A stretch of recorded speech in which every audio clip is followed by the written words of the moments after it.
Better get ready to rumble. Got to get around like a tumble. Spicy like gumbo. Spice on the bungle. Y'all know. Spice, my mom ain't married. Bitch, I'm a bastard. Nigga, I fuck over me. You know what I do to these rappers? I roll them swole like broken arms. But I sure hate when they come around this bitch. I don't know. Talking about what y'all smoking on. Nigga like that, we call them hoovers. They trying to get cool with it to smoke your weed up. Michael Tyler, or Mystikal as he's known to fans, and his two bodyguards pled guilty to charges of sexual battery. Haven't seen him in a while, but now he's back on the scene, ladies and gentlemen, Mystikal. Yes. Mystikal was never supposed to blend in. From the very start, he didn't just rap, he attacked the mic. Born Michael Lawrence Tyler in New Orleans, the same city that gave us Cash Money and No Limit, Mystikal had a voice that sounded like an explosion in a recording booth. His delivery wasn't smooth like Jay-Z's. It wasn't melodic like Outkast. It was a full-on verbal assault, raspy and unpredictable, almost like a mix of James Brown and Busta Rhymes, but with the level of street energy that nobody else could match. But what happened to him was heartbreaking for his fans. Today, we're diving into the story of the greatest Southern rapper that never was. So stay tuned, and don't forget to hit subscribe. His career started in 1994, signing with Big Boy Records, an independent label in New Orleans.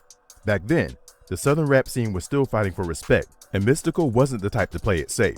He immediately got into beef with local rappers like UNLV. Matter of fact, I'm gonna tell you motherfuckers 3 things I'm gonna never do. 1, I'm gonna never change my style. 2, I'm never gonna bounce. 3, never gonna bow. Yeah, he dissed us. And it wasn't the fact that he dissed us. What a lot of people don't know is, you know, he came to me and he asked about it before we... And even took shots at a young Lil Wayne, proving he wasn't intimidated by anyone, not even New Orleans royalty.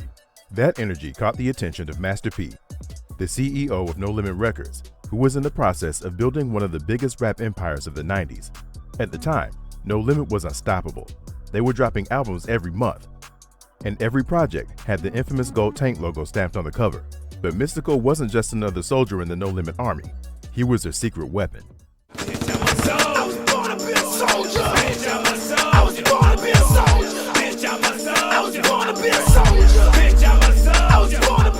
By 1997, Mystikal was ready to prove he was more than just an exciting voice. He was a hit maker. His No Limit debut, Unpredictable, did exactly what the title promised. It went platinum, and suddenly, he wasn't just another name in the lineup. He was a headliner. You know what you did was despicable. I'm sick of you. They call me Mystikal because I'm unpredictable. I said what they thought that I wasn't gonna sing. I did what they thought that I wasn't gonna do. I knew what they would and I want me to do. Unlike most No Limit artists, who relied on the label's trademark dark, military-style production, Mystikal's music was faster, louder, and more dynamic. Then came Ghetto Fabulous in 1998, and this was the album that made it clear Mystikal was a different beast. It dropped at the absolute peak of No Limit success, where Master P had Snoop Dogg, Silk the Shocker, and C Murder all in the mix. The album featured huge collaborations and once again went platinum. But here's the thing, it wasn't just about the numbers. Mystikal was starting to overshadow his label mates. That's what made him different. That's what made him special. Bring it up, chop it up, cut it up, tuck the end, take the fill out, roll it up. Light it, hit it, hold it, fast, pop, blow it up. But there was a downside to being different. It created tension. Master P was running a machine, and Mystikal wasn't built to just be another gear in that system. He wanted more. He wanted full creative control. And by the late 90s, he realized something. He didn't need No Limit anymore. So he made the move. He left No Limit at a time when walking away from Master P's empire was considered career suicide. I did not leave No Limit. Let's set the fucking record straight. No Limit left me, man. I showed up for work and looked around there, boxes and shit there. They ain't here no more. Most artists who left No Limit vanished into obscurity. But Mystikal, he did the unthinkable. He went solo, and not only did he survive, but he went on to have the biggest years of his career. By the time 2000 rolled around, Mystikal had fully stepped into his own spotlight. His first post-No Limit album, Let's Get Ready, was released on September 26, 2000, under Jive Records. And this wasn't just another Southern rap album, it was a statement. The production was sharper, the sound was cleaner, and Mystikal was fully in control of his artistic direction. It debuted at #1 on the Billboard 200, selling over 330 copies in its first week, something no other No Limit artist had done after leaving the label. Then came the breakout moment. Shake Your Ass, produced by the Neptunes, dropped as the album's lead single, and it was nothing short of a cultural explosion. Released on July 18, 2000, the track was a completely new sound for Mystikal, sleek, funky, and driven by the Neptune's signature futuristic production. The song peaked at #13 on the Billboard Hot 100, and number 7 on the Hot R&B Hip Hop Songs chart. More importantly, it took Mystikal beyond the streets and straight into mainstream pop culture. Shake your ass, but watch yourself. Shake your ass, show me what you're working with. Shake your ass, but watch yourself. Shake your ass. For the first time, Mystikal was on MTV, in heavy rotation on TRL, Total Request Live, and on radio stations that never touched Southern rap before. The song was everywhere, from movie soundtracks to video games like Grand Theft Auto 3. Pharrell's hooks and Mystikal's explosive delivery created a track so infectious that it crossed over into suburban America, something few Southern rappers had done before, and it didn't stop there. The second single, Danger, Been So Long, featuring R&B singer Nivea, dropped on October 2000 and climbed to number 14 on the Billboard Hot 100. If Shake Your Ass was Mystikal's introduction to the mainstream, Danger proved he wasn't a one-hit wonder. His voice, his energy, it was undeniable. Mystikal was no longer just a Southern rapper, he was an A-list hip-hop star. Danger! Get on the floor! The nigga right here! Sing it! By 2001, Mystikal had already established himself as a top-tier artist, and he wasn't slowing down. On December 18, 2000, he released Tarantula, another high-energy album that only solidified his dominance. The album's title track was another Neptunes-produced banger, and it featured a raw, even more aggressive Mystikal. He was no longer just a rapper, he was a performer. Tarantula wasn't just a commercial success, it earned Mystikal something most Southern rappers never got at the time: Grammy recognition. In 2002, he was nominated for 2 Grammy Awards, Best Rap Album, Tarantula, and Best Male Rap Solo Performance, Bouncing Back, Bumping Me Against the Wall. I learn from you just like you learn from me. I bleed, I pray for peace and perfect harmony. Somebody said, fool, you better keep on rapping. Stop that trip, ain't gonna happen. This was huge, because back then, Grammy nominations weren't handed out to every rapper with a hit song. At this point, the only Southern artists getting that kind of recognition were Outkast and Missy Elliott. At his peak, Mystikal was bigger than Ludacris, bigger than T.I., bigger than Lil Wayne. His music was being played in clubs, commercials, movies, and even TV sitcoms. He even landed roles in Hollywood, appearing in 13 Dead Men, 2003, and Mac and Devin Go to High School, 2002, along with Snoop Dogg.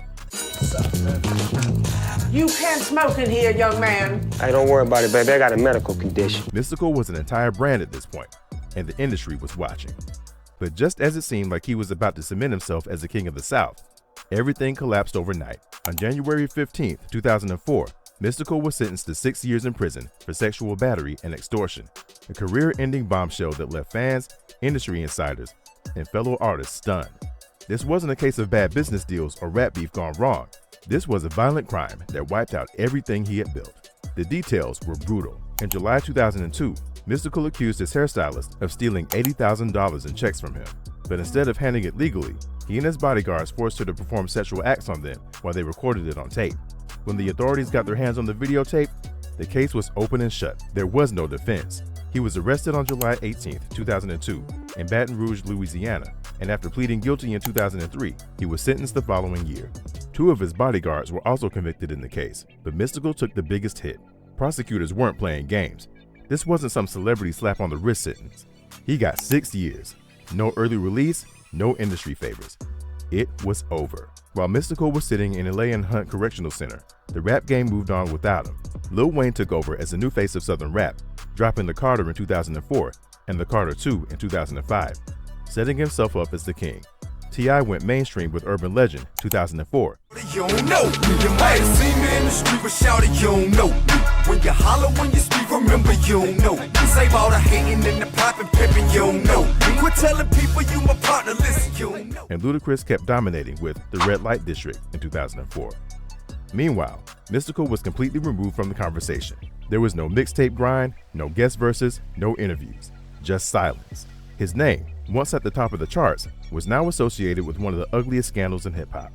By the time Mystikal walked out of prison on January 14, 2010, after serving 6 years, the world wasn't the same place he left behind. In 2004, when he went in, he was one of the biggest rappers alive, nominated for Grammys, topping Billboard, and headlining shows.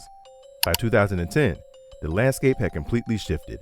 Lil Wayne was now the undisputed king of hip-hop. He had dropped The Carter 3 in 2008, selling over 1 million copies in a week, a feat unheard of in the digital era. The industry wasn't waiting for Mystikal anymore.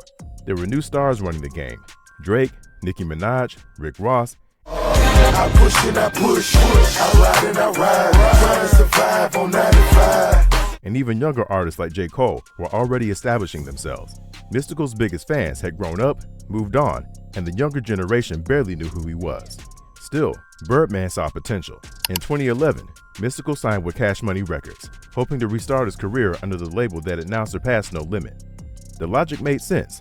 Lil Wayne had turned Cash Money into an empire, with Young Money producing massive superstars like Drake and Nicki Minaj. If Mystikal could fit into that mix, he had a shot. The first real test came on December 12, 2011, when he dropped Original, featuring Birdman and Lil Wayne.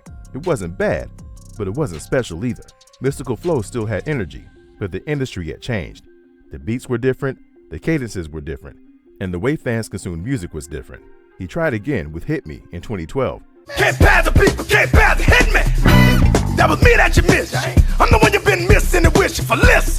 Hoping to recapture the raw intensity that made him a star. But by then, the reality was clear. The industry had moved on. Mystikal had respect. Nobody denied his talent. But respect didn't translate into streams, album sales, or concert bookings. Nigga was screaming, free him, free him. They probably wanted to be him. I was co-ed before I was beating him. Who said, bitch, did you see him? In May 2012, just when it seemed like Mystikal was getting a second chance, he was sent back to jail for violating probation. He had been arrested on a domestic battery charge and sentenced to 3 months behind bars. But that was just the beginning. In August 2017, Mystikal was arrested for rape and kidnapping in Shreveport, Louisiana. The allegations were severe. A woman claimed he and an associate had sexually assaulted her at a casino. He turned himself in and was held on $3 million bond, a price so high it was clear the court didn't want him walking free. The damage was instant. The little industry support he had left evaporated overnight. Cash Money didn't come to his defense, but the worst was yet to come. In July 2022, Mystikal was arrested once again, this time on charges of rape, domestic abuse, false imprisonment, and robbery. The details were shocking. The alleged victim claimed Mystikal accused her of stealing money from him, beat her, and sexually assaulted her at his home in Prairieville, Louisiana. There was no comeback story, no redemption arc. He had gone from Grammy-nominated superstar to a name that nobody wanted to be associated with. But if Mystikal had never gone to prison in 2004, everything would have been different. But it all ends with a big what if. And if you've made it this far, hit subscribe, because we've got even more shocking stories coming your way next week. You won't want to miss what's next.